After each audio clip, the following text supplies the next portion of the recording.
FM News Talk 97.1. On-demand audio. My camera, dude. Because you're just a tracker, man. Get out of here. What are you talking about? I'm a tracker, dude.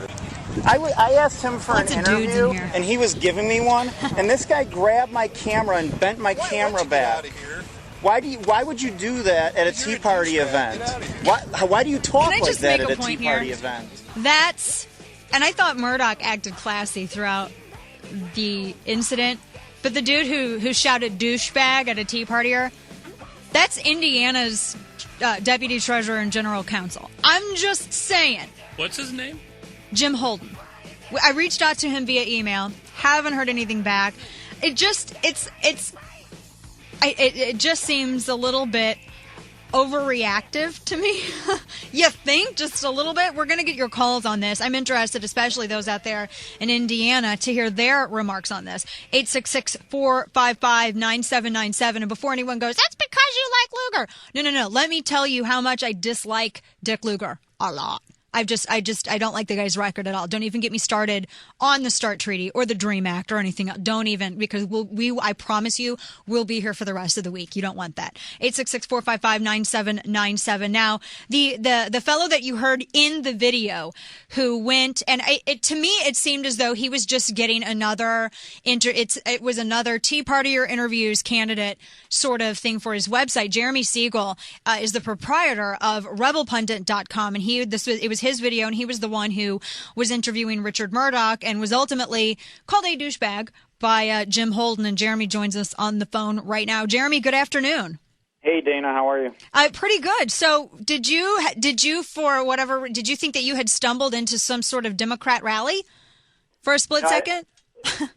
No, it was a Tea Party rally, pretty typical. Right.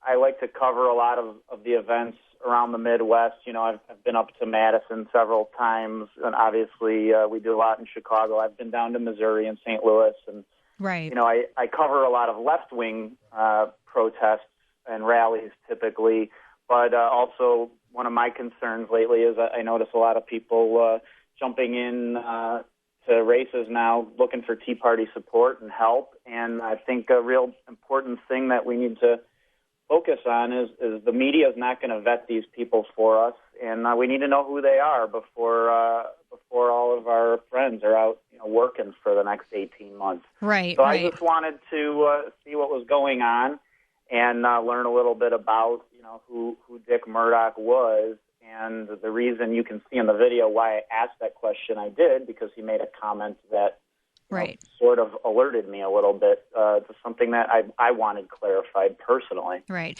Now, he said that he wasn't a Tea Party candidate. And in the past, I've always been, my heart almost, it reflexively hardens against candidates when they say, oh, I'm a Tea Party candidate, or I lead the Tea Party. There's been a number of candidates, and we've dealt with some here in Missouri who have tried to take that position. And it always kind of bothers me because I'm like, you're a politician. You're not a grassroots person. And you had asked him why he was, from the comments that I heard from Mourdock when he was speaking, I understand what he said when he was saying that, well, you don't have an official Tea Party, you have a Republican and a Democrat from which to choose on the ballot, and I get that.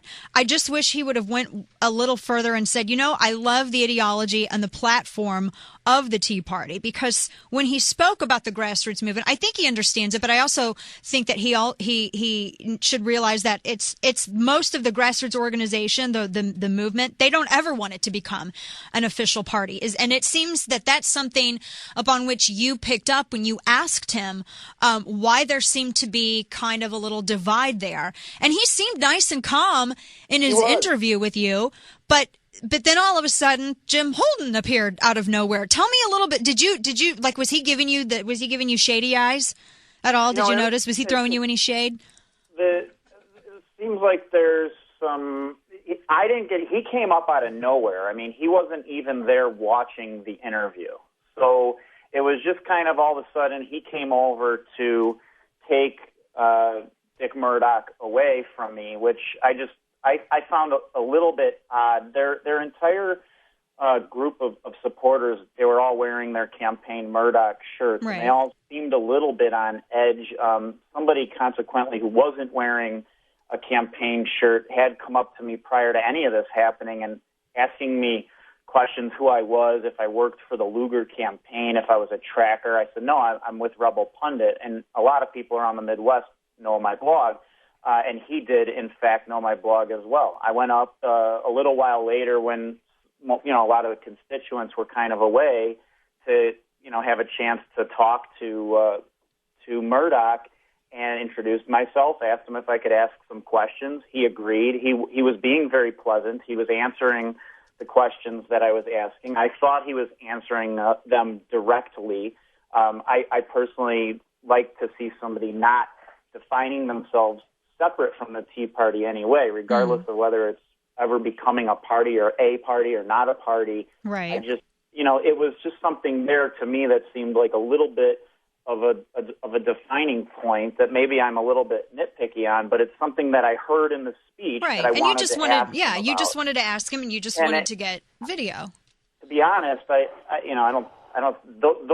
questions shown in the video are the questions that were asked. That is the entire video. Right. There's one cutaway, and that's just dead air. You notice him look away. There was a little bit of a fender bender around the corner. And yeah, you could hear it in the video. And then he came back. Now, so, it's interesting to me because I was talking to Mourdock because he called me. I called his communications director and I said, look, I'm just looking to get comment about this. And they said that they had been on edge because there had been, they said that Democrats had been sending out different bloggers and trying to do gotcha moments. Why did they ask if you were with Lugar, though? I have no idea. I mean, I was there covering the event like I always cover events that I go to, protests and rallies. I kind of just roam around and get, video, B-roll footage of what's going on, and I try to do some interviews with people. So that I wasn't really clear as to why. I've actually never had that happen to me at any sort of Tea Party rally. I've never seen that before. or any sort of campaign event for one of our, very conservative candidates that is, supported by the Tea Party. So that was just, a little bit strange to me. Why are they so on edge? What are they weirding out about? And then he comes up during the interview. You see very clearly, I had gotten a follow-up question, the first question, and asked for one more question. You can even see Mourdock in the video agree to answer the one question I asked for, which, being the treasurer of Indiana, I thought was a legitimate question on, where he stands on fair tax or flat tax. There was a big fair tax tent there by all of the tents that were there selling goods at the rally and giving out materials. So it just seemed like a pertinent question to me, and out of nowhere, he was going to answer it, and out of nowhere, this Jim Holden just grabs my camera, bends it back on the tripod. Yeah, I wanted to ask you about, was your camera damaged? No, it really wasn't damaged. He just pushed it back and bent it backwards. I had the tripod mount locked in place, so it was obviously a concern of mine. But the camera stayed on; it kept rolling, and at that point, I basically lost concern over the interview and wanted to know why this guy, with a campaign manager button on his shirt, was going after my camera like that.